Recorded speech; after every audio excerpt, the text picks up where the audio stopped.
Hello friends, how are you? Welcome to Achiever academy.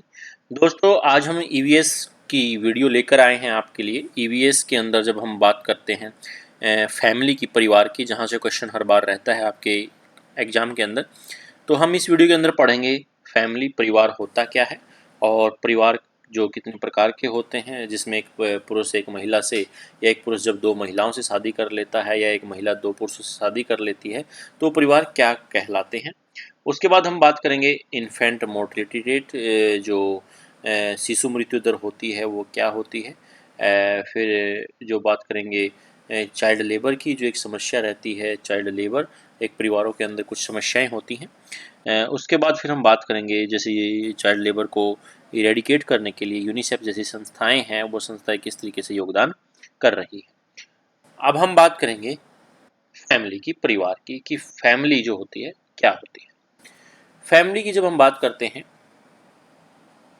तो in human context family is A group of people related by birth, जिसमें बहुत सारे लोग होते हैं और वो एक दूसरे से बाय बर्थ रिलेशन रखते हो आपस में, एफिनिटी एंड को रेजिडेंस, एक साथ रहती हो।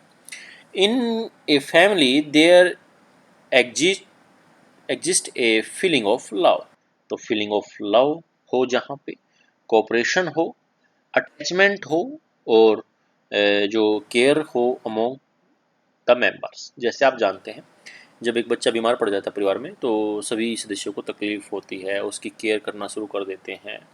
मान लो किसी बच्चे को बुखार हो जाता है, कोई पानी लेके आता है, ठंडे पानी की पट्टी रखते हैं, डॉक्टर के पास जाते हैं, दवाइयाँ लेकर आते हैं और उसे अच्छा खाने की सलाह देते हैं, दूसरे खानों से बचाते हैं उसको, जो उसके अनहेल्दी की ओर लेके जाके जाता है, ठीक है ना। तो इस तरीके से हम उसको एक परिवार बोलते हैं, उसके अंदर ये चीज़ें होना ज़रूरी है।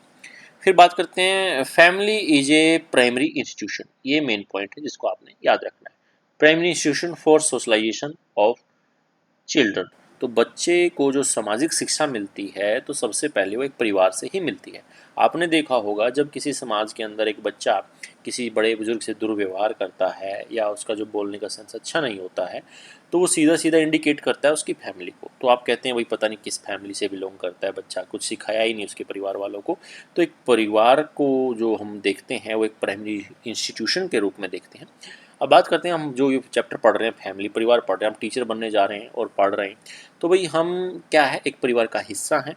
जब एक एजुकेटेड बंदे को ही एक परिवार के बारे में नहीं पता होगा, तो जो आप देखते हैं कितने लोग हैं जो अच्छे तरीके से पढ़ भी नहीं पाते हैं, और वो क्या कुछ शिक्षा दे पाएंगे अपने बच्चों को आगे। तो एक किस तरीके से हमने एक परिवार को बनाना चाहिए, किस तरीके से एक परिवार शिक्षा देता है, किस तरीके से एक परिवार के अंदर जब हम पढ़े लिखे होंगे, एजुकेटेड लोग होंगे, तो एक परिवार के जो सदस्य आगे समाज के अंदर जाएंगे तो एक अच्छी शिक्षा उनको मिलकर बाहर जाएगी और लोग उनसे फिर शिक्षा ग्रहण करेंगे, उनको देख के उनसे वो चीज़ें, तो एक सुधार आ सकता है एक परिवार के द्वारा ही। एक परिवार आप अपने पड़ोस के अंदर भी देख सकते हैं, अलग अलग फैमिली होती हैं, उनका ऑक्यूपेशन अलग होता है, तो क्या कुछ सीखने को मिलता है बच्चे को, ये सब आप जानते ही हैं।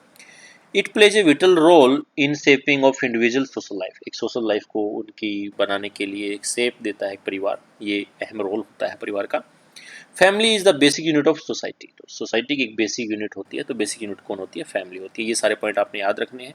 प्राइमरी इंस्टीट्यूशन होता है, फीलिंग ऑफ लव होती है, कोऑपरेशन होता है, अटैचमेंट होती है, और एक बेसिक यूनिट ऑफ जो होती है सोसाइटी की, वो कौन होती है?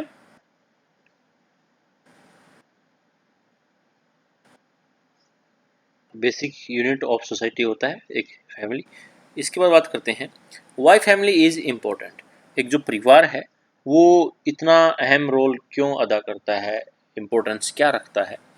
Family is the most important in our life because family provides love, protection, guidance, it helps build self confidence, self esteem, provide a sense of belongingness. तो आप जानते हैं एक परिवार ही होता है जो हमें बहुत कुछ सिखाता है, स्नेह, प्यार, वो सब कुछ हमें कहाँ से मिलता है? एक परिवार से मिलता है। आप जानते हैं एक बच्चा जो सीखता है शुरुआत में वो परिवार से ही सीखता है, किस तरीके से वो किसी वस्तु को प्राप्त करने की इच्छा होती है, फिर परिवार वाले उसको कैसे उसको उपलब्ध कराते हैं, टर्म एंड कंडीशन क्या रखते हैं, वो सब कुछ सीखते सीखते वो यहाँ तक बड़ा होके आगे तक समाज को उपलब्ध हो पाता है, मतलब समाज को ही बोलेंगे उपलब्ध हो पाता है एक प्रकार से, ठीक है ना, आप भी तो एक सोसाइटी के अंदर ही हैं, तो एक प्रोडक्ट हैं आप भी। अगर आप अच्छे प्रोडक्ट हैं तो अच्छे प्रोडक्ट कैसे बनेंगे, अगर आपकी फैमिली अच्छी होगी तो आप एक अच्छे प्रोडक्ट कहलाएंगे, ठीक है ना, और फिर आपको प्रोड्यूस कर पाएंगे, आप अपनी चीज़ों को, अपनी जो शिक्षा है, संस्कृति, उसको दिखा पाएंगे लोगों को। तो ये सारी चीज़ें आती हैं। अब बात करते हैं फंक्शन ऑफ फैमिली।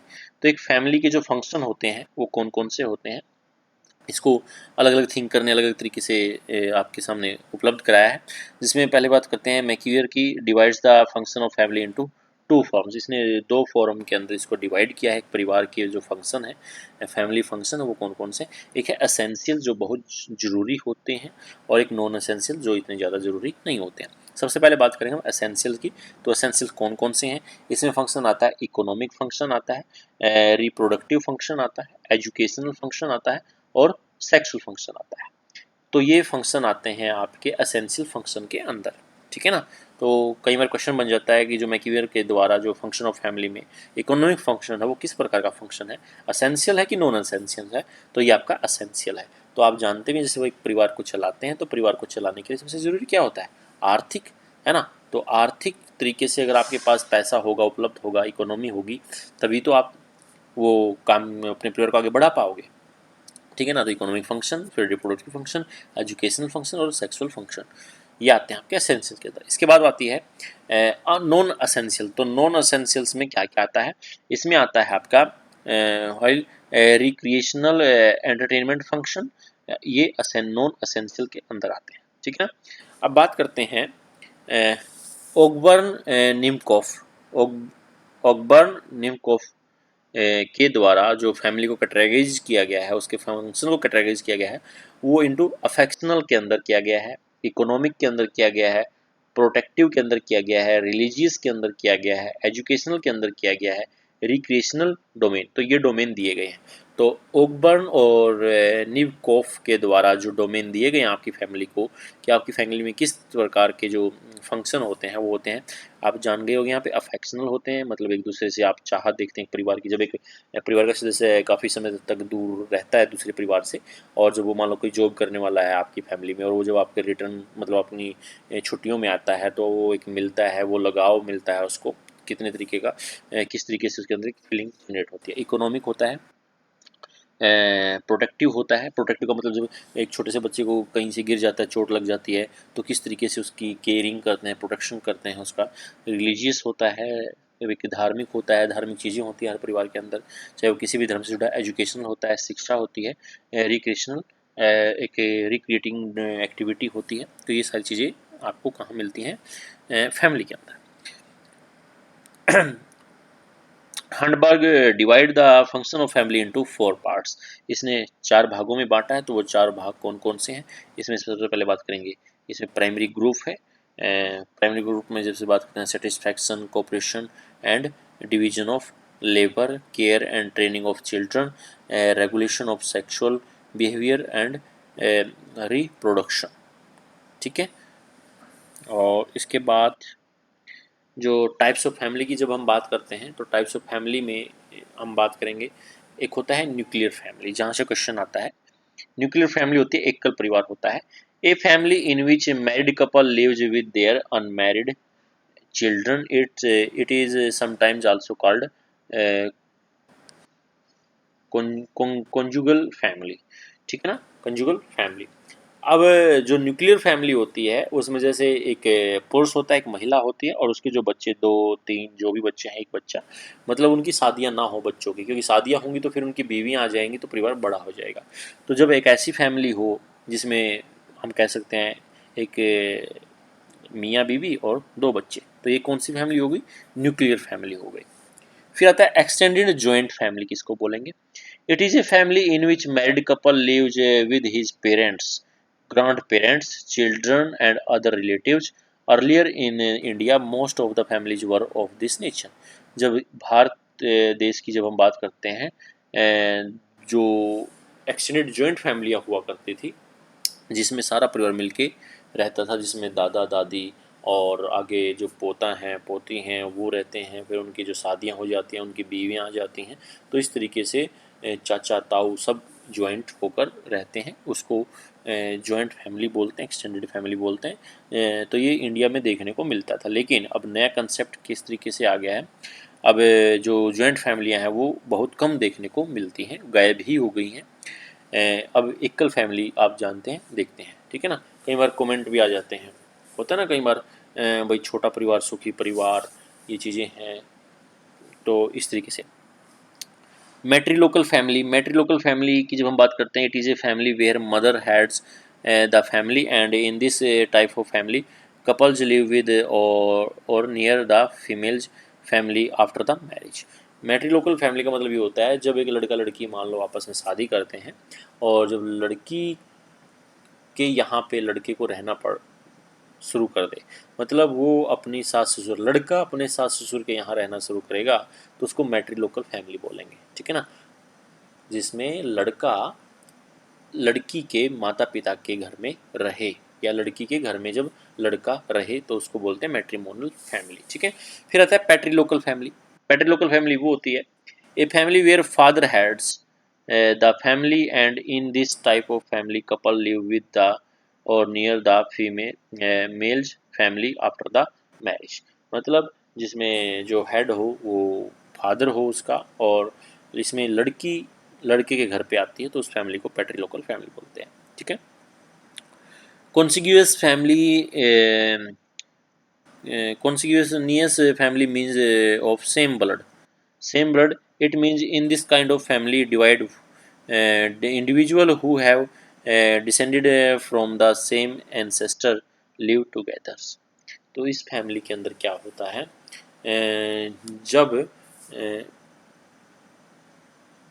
कहते हैं ना कि भाई वो अपने नाना के यहाँ रहने लग गया, मामा के यहाँ रहने लग गया, तो वो उसका ब्लड रिलेशन तो होता है, लेकिन एक प्रकार से जो हम बात कहते हैं ना पीढ़ी धरिया, तो मतलब जैसे आप कह सकते हो कि भाई हमारे यहाँ तो जो ट्रेंड चल रहा है वो फैमिली का किस तरीके चल रहा है, पैट्रिलोकल फैमिली का चल रहा है। मतलब लड़कियाँ शादियाँ करके लड़के घर पे आती हैं, और जब एक सेम ब्लड हो, लेकिन जिसको हम बोल सकते हैं वो उसकी औलाद ना हो के आगे से आगे रिश्ते में आता हो, और वो उसको फैमिली का अधिकार दे के उस फैमिली को आगे बढ़ाए, तो उसको बोलते हैं, ठीक है।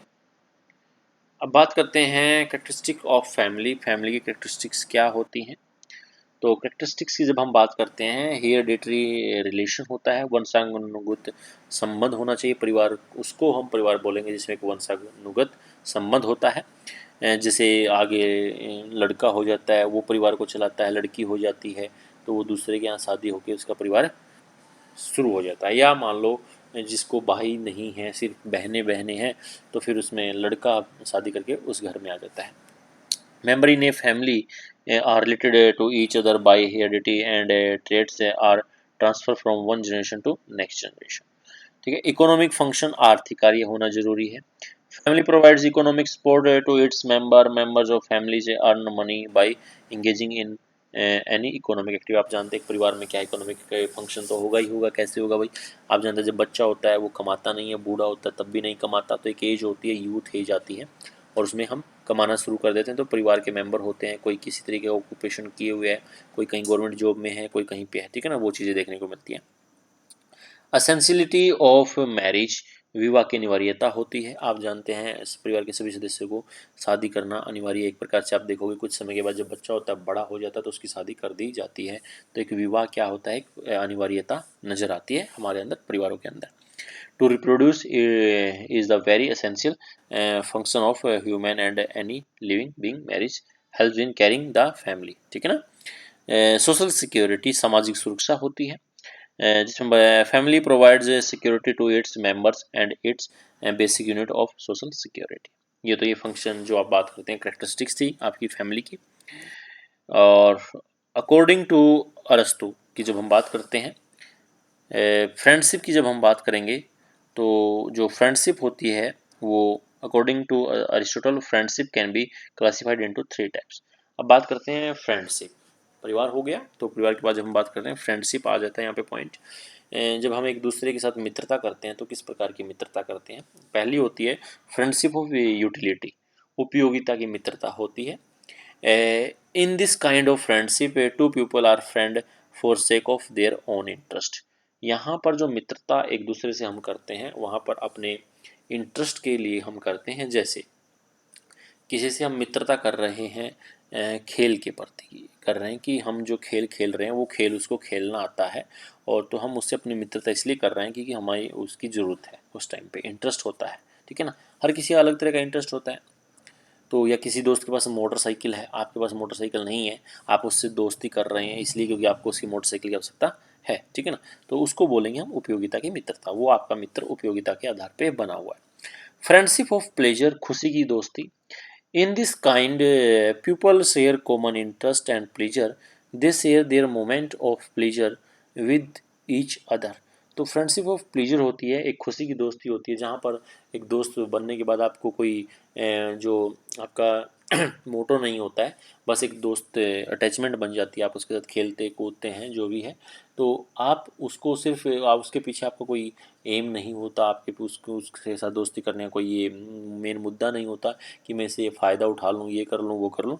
बस एक दोस्ती होती है कि भाई उसके मिलने से उसके सुख दुख जो है सब गायब हो जाते हैं, मतलब दुख गायब हो जाते हैं, सुख आ जाते हैं। Friendship of good friendship of good, अच्छे की दोस्ती।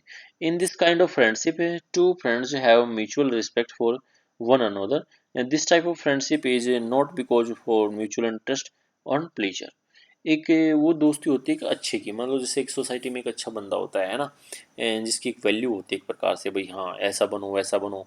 कहते हैं ना परिवार वाले से, साइड में पड़ोस में कोई बच्चा हो, भाई शर्मा जी के लड़के जैसा बन के दिखा ना, उसको उसको देख पढ़ाई में अच्छा है, सेंस अच्छी है, बोलने की अच्छी सेंस है, तो आप सोचते हैं अगर आप उससे दोस्ती करोगे तो आपकी भी ऑटोमेटिकली क्या होती है, थोड़ी सी जो मार्केट में वैल्यू है वो बढ़ जाती है एक प्रकार से।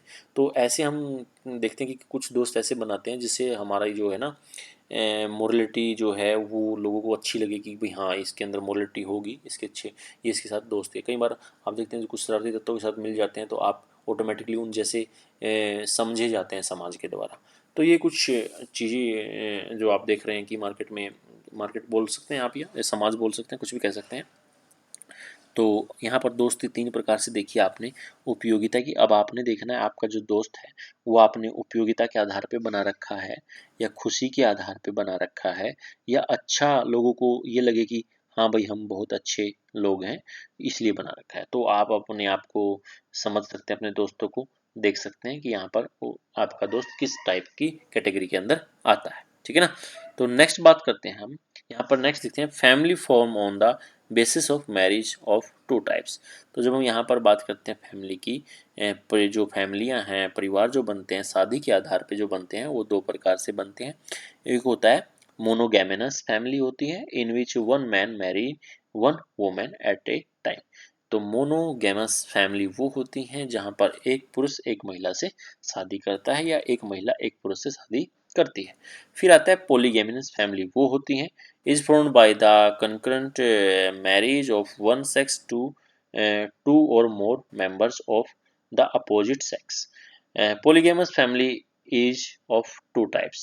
तो पोलीगैमस वो फैमिली होती हैं जहाँ पर एक पुरुष दो महिलाओं से शादी कर लेता है या दो पुरुष एक महिला से शादी कर लेते हैं। अब यहाँ पर जो पोलीगैमस फैमिली है वो दो प्रकार की बताई गई हैं। कौन कौन सी बताई गई हैं? एक आ जाता है आपका पोलीगाइनस फैमिली। तो पोलीगाइनस फैमिली वो फैमिली होती है in which a man may be married to more than one women at a time. तो वो फैमिली जो जहाँ पर पुरुष एक होता है महिला दो होती हैं तो उसको बोलते हैं पोलीगाइनस फैमिली। ठीक है ना, और जहाँ पर महिला एक होती है और पुरुष दो होते हैं उस फैमिली को बोलते हैं पोलियंड्रस फैमिली। क्या बोलते हैं? पोलियंड्रस फैमिली। तो पोलियंड्रस फैमिली वो फैमिली होती है जहां महिला एक होती है पुरुष दो होते हैं, और पोलीगाइनस वो फैमिली होती है जहां पर पुरुष एक होता है महिला दो होती है। ठीक है ना, तो ये फैमिली के टाइप्स देखिए आपने। अब अब यहाँ पर कुछ क्वेश्चन कर लेते हैं जो आपने अभी तक सीखा है उस पे आधार पे जो कुछ क्वेश्चन बनेंगे। तो the basic format of Indian family, तो भारत की फैमिली का जो बेसिक फॉर्मेट है वो किस प्रकार का है? ऑप्शन ए है nuclear family, option B joint family, option C maternal family and none of the above. तो यहाँ पर राइट क्वेश्चन जो बनता है जॉइंट फैमिली तो भारत के अंदर जो फॉर्मेट है फैमिली का वो ज्वाइंट फैमिली का है, संयुक्त परिवार देखने को मिलते हैं। What are the advantage of the nuclear family? तो यहाँ पर ये कहना चाह रहा है कि जो न्यूक्लियर फैमिली है उसका मेन एडवांटेज क्या है? Development of personality, less number of children, both A and B. What are the advantage of nuclear family?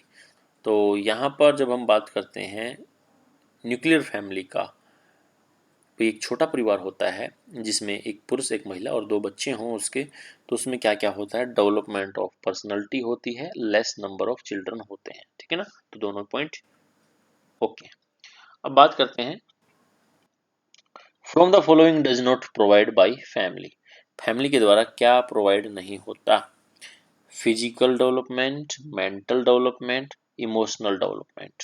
तो यहाँ पर राइट आंसर बनेगा, आप कहेंगे कि यहाँ पर ये सारी चीज़ें फैमिली के द्वारा उपलब्ध होती हैं। फिजिकल डेवलपमेंट भी होता है, आप देख सकते हैं अपने पड़ोस में, परिवार में देखो, उनका जो इनकम सोर्स है वो अलग अलग होता है, उनके बच्चे की हेल्थीनेस देखो किस तरीके से। एक बच्चा जिसका पापा जॉब पे जाता होगा, अच्छा परिवार होगा, इकोनॉमिक कंडीशन अच्छी होगी तो हेल्दी मिलेगा, अच्छा खाते परिवार का बोलते हैं ना इसको, खाते परिवार का है तो एक बड़ा हेल्दी बच्चा मिलेगा। एक मजदूर परिवार का बच्चा है, उसके बच्चे को कंपैरिजन करना, सेम एज के होंगे लेकिन उनमें काफ़ी चीज़ें देखने को मिलती हैं। तो फिजिकल डेवलपमेंट तो होता ही होता है, मेंटल डेवलपमेंट भी होता है और इमोशनल डेवलपमेंट भी होता है। तो एक परिवार उपलब्ध कराता है। तो आप देख सकते हैं एक परिवार जब अच्छा होगा तो बच्चे अच्छे होंगे और जनरेशन अच्छी होगी तो एक सोसाइटी क्या होगी? बहुत अच्छी होगी। तो इस तरीके से अब बात करते हैं जो पॉइंट है यहाँ पर लॉ अगेंस्ट। तो सबसे पहले हम यहाँ पर बात करेंगे लॉ अगेंस्ट चाइल्ड मैरिज। तो बच्चों की जो शादियाँ कर दी जाती हैं वो चाइल्ड मैरिज जो हो रही है आजकल क्यों हो रही हैं और उनके खिलाफ जो कानून बनाए गए हैं वो क्या बनाए गए हैं। तो सबसे पहले हम यहाँ पर बात करेंगे चाइल्ड मैरिज की होती क्या है चाइल्ड मैरिज। तो child marriage in India, child marriage in India according to the Indian law in a marriage where women below, जहाँ पर भारत के कानून के अनुसार वुमेन महिला कितने वर्ष की हो? 18 की, और मैन कितने का हो? 21 वर्ष से नीचे का हो, तो उसको हम चाइल्ड मैरिज बोलेंगे। Most child marriage involves girls, और जो चाइल्ड मैरिज में मान लो 2 शादियाँ, चाहे मान लो 10 शादियाँ होती हैं, चाइल्ड मैरिज होती हैं, तो उसमें लगभग जब हम बात करते हैं तो 6 से 7 शादियाँ वो होती हैं जिसमें गर्ल चाइल्ड होती है, ठीक है ना? और बाकी में कौन होता है? बॉय चाइल्ड होता है। तो ये होता है, ठीक है ना? मतलब 10 शादियों में से जो लड़कियां हैं वो छोटी उम्र की होती हैं, वो ज़्यादा होती हैं इंडिया के अंदर। Many of home are in poor socio economic condition, और ये सब कुछ देखने को मिलता है उन परिवारों में जहाँ पर सोशियो इकोनॉमिक कंडीशन बहुत कम होती है ना? तो जिस परिवार में सोशियो इकोनॉमिक कंडीशन बहुत कमज़ोर होती है तो वहाँ उन परिवारों में शादियाँ देखने को मिलती हैं। India have Fallon by 46% between 2005 and 9।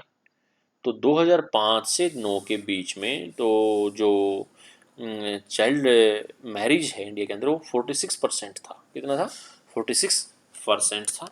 तो ये उस दौरान कैसे रहा, क्यों रहा, देखते हैं। Jharkhand is the state with highest child marriage rates in India, जो 14.1% था झारखंड के अंदर। While Kerala is the only state where child marriage rates have increased in the recent year. तो केरला एक ऐसा राज्य है where child marriage rates have increased in recent years, पिछले वर्षों में बढ़ा है थोड़ा बहुत। Jammu and Kashmir was reported to be the only state with lowest child marriage cases at 0.4% in 2009। तो जम्मू कश्मीर एक ऐसा राज्य है जहाँ पर चाइल्ड मैरिज केस बहुत कम देखने को मिले हैं और वो 0.4% देखने को मिले हैं। अब जो लॉ अगेंस्ट चाइल्ड मैरिज जो बनाए गए हैं वो कौन कौन से हैं, तो जहाँ से क्वेश्चन आता है आपका एग्जाम के अंदर, तो उसमें सबसे पहले बात करेंगे चाइल्ड मैरिज रिस्ट्रेंट एक्ट 1929, जिसको सरदा एक्ट के नाम से भी जाना जाता है। तो ये पॉइंट नोट करना है आपने, सरदा एक्ट कौन सा था? 1929 वाला। इट वॉज अनेक्टेड ऑन अप्रैल 1 अप्रैल 1930, 1 अप्रैल 1930 को इसको लागू किया गया। Extended across the whole nation with the exception of some provincial states like Hyderabad and Jammu Kashmir. तो हैदराबाद और जम्मू कश्मीर को छोड़कर ये सभी के सभी एरिया में लागू कर दिया गया। This act defined A male child, और इस एक्ट ने जो डिफाइन किया कि मेल चाइल्ड जो होगा, जो बच्चा होगा, वो जो आज हम देखते हैं 21 वर्ष से नीचे की एज का जो होता है उसको हम चाइल्ड बोलते हैं, तो वो उस टाइम पे ओरिजिनली कितना था, 18 वर्ष का।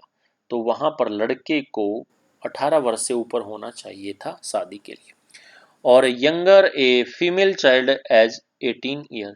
जैसा कि आज हम एक लड़की को देखते हैं कि 18 वर्ष से नीचे की जो होती है उसको चाइल्ड फीमेल बोला जाता है, और जब 18 से ऊपर की हो जाती है तो उसकी शादी के लिए वो एलिजिबिलिटी रखती है। उस टाइम पे शारदा एक्ट क्या कहता है, तो शारदा एक्ट ने माना कि 14 वर्ष की तो लड़की और 18 वर्ष का लड़का होगा तो ही वो शादी करेंगे, तो चाइल्ड लेबर नहीं कहलाएगी। अगर उससे कम एज के होंगे तो चाइल्ड लेबर कहलाएगी। और आज उसको कितना कर दिया गया है, आज उसको पुरुष के लिए, मेल के लिए 21 कर दिया गया है और फीमेल के लिए 18 कर दिया गया। तो ये जो the child marriage registration act 1929 था, इसको अमेंड किया गया था कई बार। 1940 में इसको फिर अमेंडमेंट किया गया, 1978 में फिर इसको एज के मामले को देखते हुए एज को बढ़ाने के लिए इसमें अमेंडमेंट किए गए, ठीक है ना। तो child marriage registration act 1929 Sharda act क्या कहता है, तो ये शारदा एक्ट जो है, the punishment for a female between 18 to 21 years marrying a child became imprisonment up to 15 days, a fine, 1,000 rupees और बोथ। तो ये जब एक चाइल्ड मैरिज का केस बन जाता है तो उसके को 15 दिन की सजा और 1,000 रुपये तक का दंड घोषित कर सकता है, या दोनों भी, मतलब 1,000 रुपये का, जो 1,000 रुपये का दंड और 15 दिन की कारावास भी दोनों एक साथ कर सकता है। The punishment for a parent और guardian of a child taking place in the marriage became imprisonment of up to 3 months और a possible fine, ठीक है ना। तो जो the punishment of a parents, guardian और उनके जो माता पिता हैं जो बच्चों की शादी कराते हैं, तो उनको 3 महीने तक की जेल और जो है दंड जो भी पॉसिबल हो उनसे, वो उनके ऊपर दंड भी घोषित कर सकती है। फिर आता है लॉ अगेंस्ट चाइल्ड मैरिज, कौन सा आता है, वो आता है आपका the provision of child marriage act 2006 आ जाता है, वो अमेंडमेंट हो गया आता है। तो आज उसी को देखते हुए चाइल्ड मैरिज को, अगर आपके पड़ोस में कुछ चाइल्ड मैरिज होती है तो क्या कानून बना हुआ है उसको देखेंगे, तो वो कौन सा एक्ट बोल सकते हैं आप, the provision of child marriage act 2006 के according. The Government of India brought up a provision of Child Marriage Act PCMA in 2006 and it came into effect 1st November 2007। तो ये पॉइंट नोट कर लेना है आपने। तो 1 नवंबर को, वो 1 अप्रैल 1930 को लागू हुआ था शारदा एक्ट, और ये 1 नवंबर 2007 को।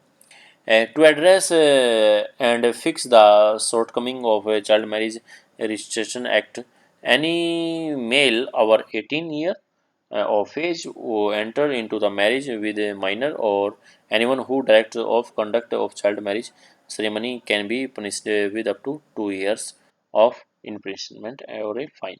और इसके अकॉर्डिंग 2006 के अकॉर्डिंग जो चाइल्ड मैरिज है, अगर चाइल्ड मैरिज का कोई केस आता है तो उसको 2 साल तक की सज़ा सुनाई जा सकती है और कुछ फाइन भी लगाया जा सकता है, ठीक है ना। तो silent feature of the provision, silent feature of the provision of child marriage act 2006 की जब हम बात करते हैं तो इसके क्या क्या कुछ फीचर थे वो देख लेते हैं। Child marriage to be voidable at the option of contracting party being a child, provision of for maintenance and residence to female contracting party to child marriage, custody and maintenance of children for child marriage, legitimacy for children born of child marriage, power of district court to modify order issued under section 4 or section 5, punishment for male adult marrying a child, punishment for solemnizing a child marriage, punishment for promoting and permitting solemnization of child marriage, a marriage of a minor child to be void in certain circumstances, power of court to issue injunctions prohibiting child marriage, offence to be cognizable and non-bailable, appointment of child marriage provision officers. तो ये सारे salient feature हैं जो provision act 2006 के according आपके सामने सरकार लेकर आती है, ठीक है ना। तो यहाँ पर जब हम चाइल्ड लेबर की बात कर रहे थे, एक पॉइंट रहता है हमारा यूनिसेफ के अकॉर्डिंग क्या कहता है। तो UNICEF law against child marriage. In 2016, UNICEF together with UNPFA launched the global program to end child marriage। तो 2016 के अंदर यूनिसेफ ने चाइल्ड मैरिज को ख़त्म करने के लिए एक प्रोग्राम बनाया। Estimates suggest that each year at least 1.5 million girls under 18 get married in India, which makes it home to the largest number of child bride in the world। तो विश्व में सबसे ज़्यादा जो लड़कियों की शादियाँ होती हैं वो इंडिया के अंदर होती हैं, मतलब जिसको हम चाइल्ड मैरिज बोल सकते हैं। Accounting for a third of the global total, nearly 16% adolescent girls engage 15 to 19 are currently married. तो इंडिया के अंदर जो 16% शादियाँ होती हैं एडोलसेंट एज में होती हैं, वो 15 से 19 वर्ष की एज के अंदर होती हैं। तो यहाँ पर हम बात करेंगे जो यूनिसेफ होता है, यूनिसेफ का फुल फॉर्म क्या होता है।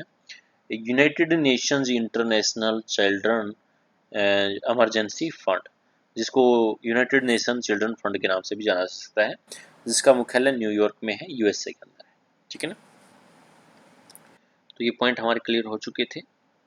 अब हम बात करेंगे, हमारा नेक्स्ट पॉइंट है जो भारत सरकार के द्वारा चाइल्ड मैरिज को रोकने के लिए प्रिवेंशन प्रोग्राम इन इंडिया, जो भारत सरकार के द्वारा कुछ प्रोग्राम चलाए गए हैं ताकि चाइल्ड मैरिज को कम किया जा सके।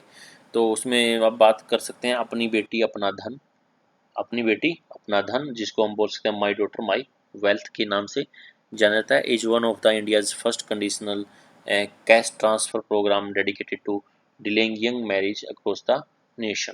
तो लड़कियों की शादियों को रोकने के लिए, ताकि उनकी जब एज बन जाए 18 वर्ष से ऊपर हो जाए तभी उनकी शादियां हो पाएँ, तो भारत सरकार ने क्या कुछ कदम उठाए हैं।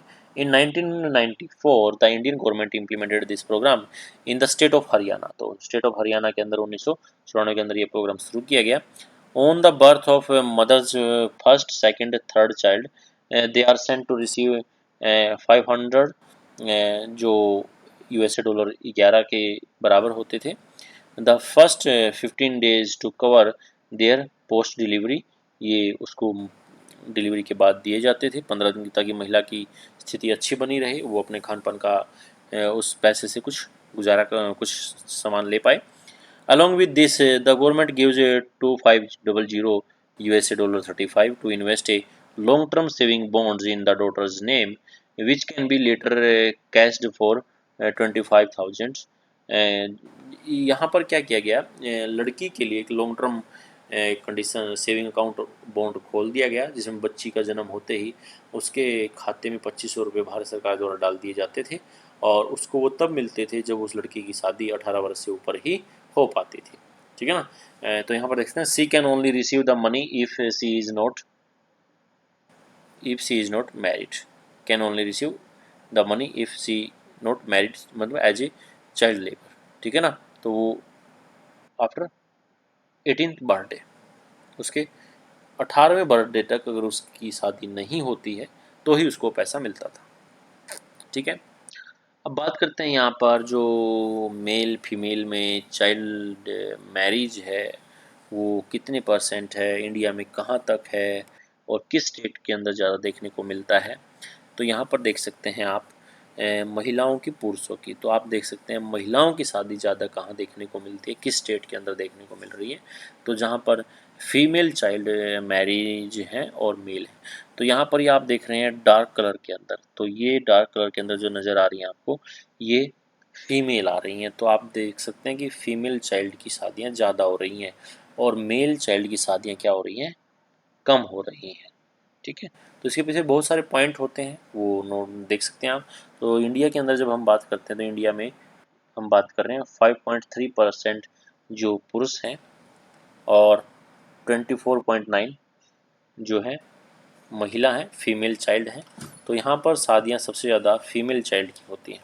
फिर ऐसे स्टेट की जब हम बात करते हैं, बिहार झारखंड सबसे आगे देखने को मिलता है। अब हम बात करेंगे मैटरनल मोर्टेलिटी रेट, मातृ मृत्यु दर। मातृ मृत्यु दर MMR क्या होता है? तो यहाँ पर हम बात करते हैं, एक नंबर क्वेश्चन बन जाता है, मातृ मृत्यु दर जो निकाला जाता है वो 1 लाख महिलाओं पे निकाला जाता है। और जो भारत के अंदर वो देखा जा रहा है वो 301 महिलाएं जो हैं 1 लाख महिलाओं के ऊपर काउंट हम करेंगे। जैसे 1 लाख महिलाएं प्रेग्नेंट हैं, बच्चों को जन्म देने वाली हैं, और उनमें से वो कितनी महिलाएं हैं जो बच्चे को जन्म देने के दौरान अपने आप को मतलब उनकी मृत्यु हो जाती है, तो उसको बोलते हैं मातृ मृत्यु दर। तो ये कितना है इंडिया के अंदर? 301 है 1 लाख महिलाओं पे। तो कई बार पूछ लेते हैं आपसे कि मैटरनल मोर्टेलिटी रेट कितने पे निकाला जाता है, वो 1 लाख पे निकाला जाता है। बाकी जो रेट हैं सेंसस के अंदर जब हम पढ़ते हैं, चाहे वो सेक्स रेशो है, चाहे वो लिटरेसी रेट है, चाहे वो बात करें इन्फेंट मोर्टेलिटी रेट है, चाहे वो चाइल्ड मोर्टेलिटी रेट है, तो जितने भी रेट हैं वो 1000 पे काउंट होते हैं। एक जो मैटरनल मोर्टेलिटी रेट है वो 1 लाख पे काउंट होता है, ये आपको ध्यान रखना है, ठीक है ना। Report reveals that MMR in India is still high, with more than 1 lakh women in India dying every year from causes related to pregnancy and childbirth. A woman dies away every 7 minutes in the country due to complications related to pregnancy. तो एक महिला जो होती है अगर वो अच्छे तरीके से स्वस्थ नहीं होगी, अंडर एज रहेगी, तो किस तरीके से वो बच्चे को जन्म दे पाएगी। तो चाइल्ड लेबर का जो एक नुकसान है, वो सबसे बड़ा नुकसान क्या है कि मैटरनल मोर्टेलिटी रेट ज़्यादा रहेगा देश के अंदर। तो अगर हम एक महिला की शादी उसकी एज होने पे ही करेंगे तो ये मैटरनल मोर्टेलिटी रेट को कम किया जा सकता है। The maternal mortality ratio for India 2001 to 3 is 301 पर 1 लाख लाइफ बर्थ, ठीक है। इसके बाद हम बात करते हैं इन्फेंट मोर्टेलिटी रेट, कि जब बच्चे को जन्म दिया जाता है एक महिला के द्वारा, कि वो बच्चे कितने जीवित रह जाते हैं। तो इसको हम 1 लाख पे काउंट ना करते हुए इसको 1000 पे करेंगे। सिर्फ वही माँ को ही याद रखना है अपने 1 लाख के लिए, ठीक है ना। बाकी जितने रेट हैं वो 1000 पे हैं। तो यहाँ जब हम बात करेंगे इन्फेंट मोर्टेलिटी रेट IMR जो है 87 1000 और 33 1000, यहाँ मतलब समझेंगे। ये कह रहा है कि भाई 1000 महिलाओं पे जब बच्चे को जन्म देती हैं तो उनमें से 1000 महिलाओं के द्वारा 1000 महिलाओं पे जो बच्चे मर जाते हैं वो 87 मरते हैं उन महिलाओं के जो पढ़ी लिखी नहीं होती। और जो पढ़ी लिखी होती हैं जिसका हाई एज स्कूलिंग जो होता है वो तो मतलब कम से कम होता ही होता है, स्कूल में कुछ टाइम तो बिताया है जिन्होंने स्कूल में गई हैं, उन महिलाओं के 1000 बच्चों के जन्म देने पे 33 बच्चे मर जाते हैं।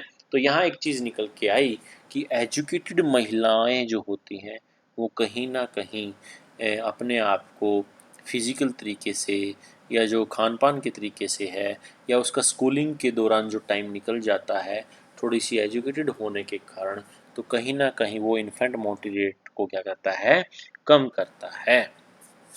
Child marriage not only affect the girl child but also the child born due to early pregnancy. The mother's young age and lack of proper nutrition lead to the improper growth of the baby. Source indicate that overall infant mortality rate declines sharply with the mother's increased education. It ranged from a high 87 deaths per 1000 live births for illiterate mothers to a low of 33 deaths per 1000 live births for mothers who have at least completed high school। ठीक है, तो ये आपके child marriage के कितने बड़े नुकसान हैं ये बहुत। तो यहाँ आपको देखने को मिला मैटरनल मोर्टेलिटी रेट और इन्फेंट मोर्टेलिटी रेट क्या होता है। अब बात करते हैं जो नेक्स्ट जो फैमिली के अंदर जो समस्या देखने को मिलती है वो है चाइल्ड लेबर। भाई चाइल्ड लेबर क्यों ज़रूरी हो जाती है। तो यहाँ कुछ पॉइंट हैं, नोट कर लेते हैं। World day against child labour, तो क्वेश्चन आता है विश्व बाल श्रम निरोध दिवस कब मनाया जाता है। तो यहाँ याद रख लेंगे भाई, जब बच्चा जो बात करते हैं बाल श्रम करता ही क्यों है, श्रम करता ही क्यों, काम क्यों करता है भाई, क्योंकि 2 जून की रोटी का काम नहीं चलता। 2 जून सुनने में आता है ना, 2 जून, तो 2 जून बोले तो 2 जून तो 12 है ना, 12, मतलब वो 12 एज का होता है, अंडर एज होता है। तो 2 के आगे 2 लगा देंगे तो वो क्या बन जाएगा, चाइल्ड नहीं रहेगा। तो 2 के आगे कितना लगाओ, 1 लगाओ, तो 12 जून याद रहेगा, अब तो याद हो गया होगा। तो 12 जून world day against child labour कब मनाया जाता है, 12 जून को मनाया जाता है। ठीक है ना, बाल श्रम 2 जून की रोटी कमाने के लिए बच्चे को जाना पड़ता है, इसीलिए वो बाल श्रम करता है। तो बाल श्रम निरोध दिवस किस दिन मनाया जाता है, 12 जून को मनाया जाता है। फिर आता है बाल दिवस, तो आप जानते होंगे राष्ट्रीय बाल दिवस 14 नवंबर को मनाया जाता है। राष्ट्रीय बालिका दिवस लड़कियों के लिए जो मनाया जाता है वो 24 जनवरी को मनाया जाता है। ठीक है ना, तो आपने देखा विश्व बाल श्रम निरोध दिवस 12 जून को, बाल दिवस 14 नवंबर को, और राष्ट्रीय बालिका दिवस 24 जनवरी को मनाया जाता है। Child as defined by the Child Labor Prohibition and Regulation Act 1986 is a person who has not completed age of 14 years। तो एक्ट 1986 ये कहता है कि चाइल्ड लेबर हम उसको मानेंगे जो बच्चा 14 साल से नीचे की एज का होगा।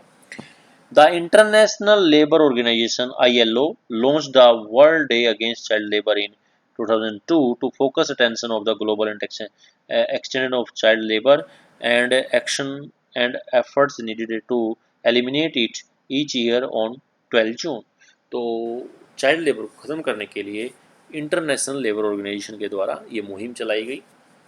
तो यहाँ पर हम बात करते हैं विश्व में सबसे ज़्यादा चाइल्ड लेबर देखने को मिलती है।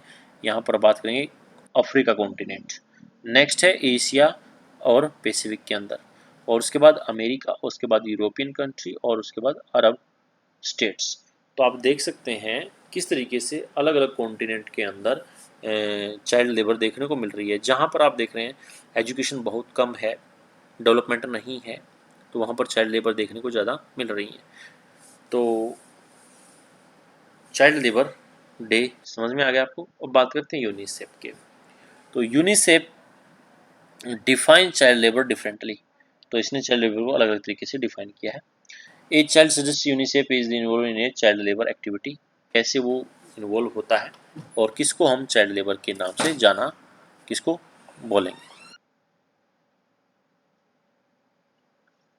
तो जो एज है 5 to 11 ईयर्स एज के जो बच्चे होते हैं वो यूनिसेफ के द्वारा चाइल्ड लेबर में वो आते हैं ही और she did at least 1 hour of economic activity और at least 28 hours of domestic work in a week. अगर 1 घंटे के लिए कोई इकोनॉमिक एक्टिविटी बच्चा करता है और 28 घंटों के लिए अपने घर के अंदर कोई वो डोमेस्टिक घर का कोई काम घरेलू काम करता है एक सप्ताह के अंदर, तो उसको चाइल्ड लेबर माना है। और एज ग्रुप क्या रखा है, 5 से 11 वर्ष के जो बच्चे होते हैं, अगर घर से बाहर वो 1 घंटा काम के लिए जाते हैं या घरेलू काम के लिए 28 घंटे एक सप्ताह के अंदर अगर वो काम करते हैं तो वो चाइल्ड लेबर में काउंट किए जाएंगे। फिर आता है 12 से 14 वर्ष का एज ग्रुप जो है उसमें आता है ही और she did at least 14 hours of economic activity, at least 42 hours of economic activity and domestic work per week. और जो 12 से 14 वर्ष के जो ग्रुप के जो बच्चे हैं, अगर 14 घंटे इकोनॉमिक एक्टिविटी और 42 घंटे की जब हम बात करते हैं एक सप्ताह के अंदर कोई घरेलू कार्य करता है तो उसको चाइल्ड लेबर के अंदर काउंट किया जाता है। तो ये यूनिसेफ के अकॉर्डिंग डेफिनेशन दी गई है चाइल्ड लेबर की। Child labour constitution and legal provision क्या क्या रखे गए हैं चाइल्ड लेबर के जो है अगेंस्ट, वो है आपका according to article 23 of Indian constitution any type of forced labour is prohibited. जो संविधान का अनुच्छेद जो 23 है वो ये कहता है कि कोई भी अगर कार्य जो आप देखते हैं कि फोर्स के द्वारा किया जाए, मतलब किसी भी को आप जोर जबरदस्ती कार्य नहीं करा सकते, वो कौन से अनुच्छेद में आता है, अनुच्छेद 3 के अंतर्गत आता है। और article 24 state that a child labour under 14 years can not be employed to perform by any hazard जो हैजर्ड्स वर्क।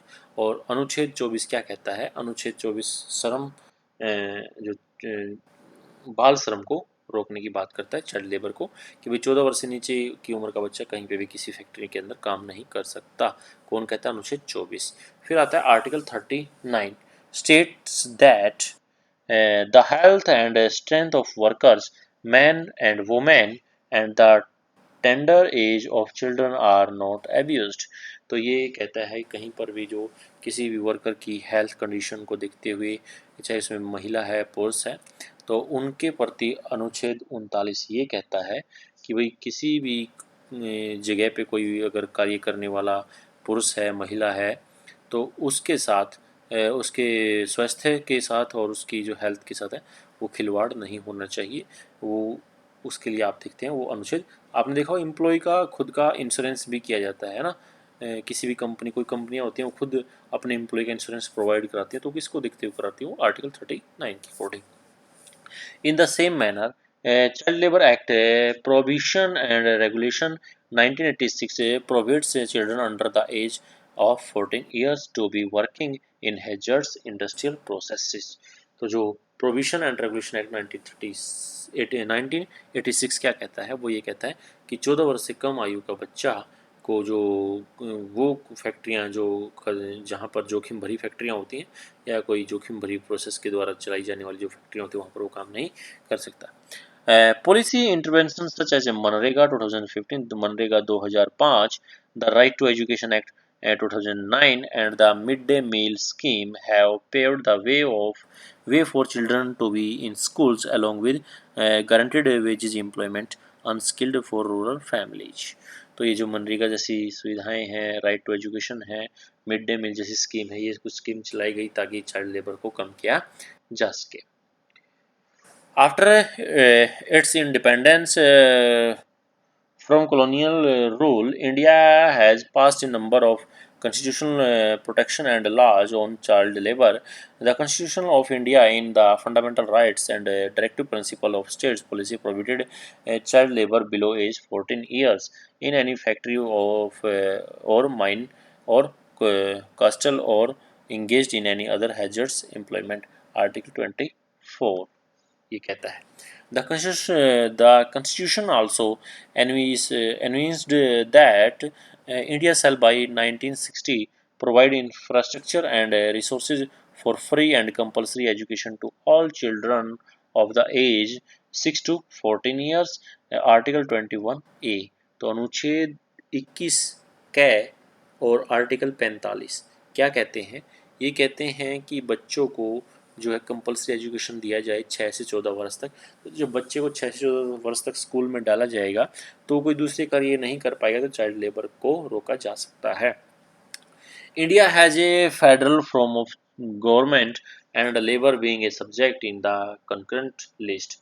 तो ये आप देखते हैं 3 सूचियां होती हैं, संघ सूची, राज्य सूची और समवर्ती सूची। तो जो चाइल्ड लेबर को रखा गया है वो सरकार के द्वारा समवर्ती सूची में रखा गया है। Both the central and state government, और ये रिस्पॉन्सिबिलिटी सेंट्रल और स्टेट गवर्नमेंट, जो स्टेट गवर्नमेंट की रिस्पॉन्सिबिलिटी बन जाती है on child labour, legislated on child labour. तो चाइल्ड लेबर के प्रति, बाल श्रम के प्रति कोई भी कानून लेके आया जा सकता है, तो दोनों सरकार के द्वारा लेके आया जा सकता है, सेंटर सरकार के द्वारा भी और राज्य सरकार के द्वारा भी, क्योंकि इसको समवर्ती सूची में रखा गया है। तो एक नंबर का पॉइंट नोट कर लीजिएगा, समवर्ती सूची, ठीक है ना। पॉलिटी में पढ़े होंगे आप अच्छे तरीके से। फिर जो कुछ एक्ट लेकर आए गए वो एक्ट कौन कौन से हैं जिससे चाइल्ड लेबर को रोका जा सकता है? जिसमें एक्ट की बात करते हैं, फैक्ट्री एक्ट 1948 आ जाता है जिसमें चाइल्ड लेबर की बात की जाती है, चाइल्ड लेबर को कम करने के लिए कानून लेके आए गए। फिर माइन एक्ट आता है 1952 के अंदर, माइन एक्ट आ जाता है। और फिर the child labour prohibition and regulation act 1986 आता है जिसमें बाल श्रम को रोकने की बात कही जाती है। फिर आता है juvenile justice care and protection of children act 2015, 2015 में फिर चाइल्ड लेबर को कम करने के लिए कुछ कानून बनाया गया। फिर आता है right of children to free and compulsory education act 2009। तो 2000 एजुकेशन एक्ट था 9, तो आप देखेंगे उसमें जब बच्चे को कंपलसरी एजुकेशन 6 से 14 वर्ष के अंदर कंपलसरी एजुकेशन दिया जाएगा तो 6 से 14 तक वो स्कूलिंग करेगा, तो दूसरे कार्य के लिए उसके पास समय नहीं बचेगा, तो चाइल्ड लेबर को कम किया जा सकता है। ठीक है ना। तो दोस्तों आपको वीडियो कैसी लगी कमेंट बॉक्स में कमेंट कर सकते हैं, और जो आपको पॉइंट नोट हुए हैं परिवार के, तो परिवार से संबंधित आप बहुत कुछ पॉइंट नोट कर चुके हैं आप इस वीडियो के अंदर। ठीक है ना। तो जैसे कि हम सबसे पहले बात कर लेते हैं जो हमने पॉइंट नोट किए हैं। सबसे पहले हम बात करते हैं परिवार की, तो परिवार हमने यहाँ पे चेक कर लेते हैं एक बार। सबसे पहले हमने फैमिली के बारे में जाना, फैमिली होती क्या है। ठीक है ना। तो परिवार एकल परिवार, द्विपरिवार, ज्वाइंट फैमिली, संयुक्त परिवार। फिर उसके बाद जो हमने बात की वो यहाँ पर जो फैमिली इम्पोर्टेंस क्या रखती है हमारे लिए। फिर उसके बाद हमने फंक्शन ऑफ ए फैमिली किया, फंक्शन ऑफ फैमिली में एसेंशियल नॉन एसेंशियल क्या होता है, अलग अलग जो थिंकर थे उनके अकॉर्डिंग फैमिली के टाइप्स बताए गए। टाइप्स में न्यूक्लियर फैमिली देखी गई जिसमें एक छोटा परिवार संयुक्त परिवार, मियाँ बीवी होते हैं और 2 बच्चे होते हैं, उसको न्यूक्लियर फैमिली कह सकते हैं। फिर उसके बाद ये जो फैमिली कैरेक्टरिस्टिक्स क्या क्या होती है, वंशानुगत संबंध होता है, आर्थिक कार्य होता है, विवाह की अनिवार्यता होता है और सामाजिक सुरक्षा भी होता है। उसके बाद फिर हमने पढ़ा यहाँ पे अकॉर्डिंग टू अरिस्टोटल, अरस्तु के अकॉर्डिंग जो फ्रेंडशिप होती है, हम जो दोस्ती करते हैं लोगों से वो 3 प्रकार से होती है हमारी दोस्ती।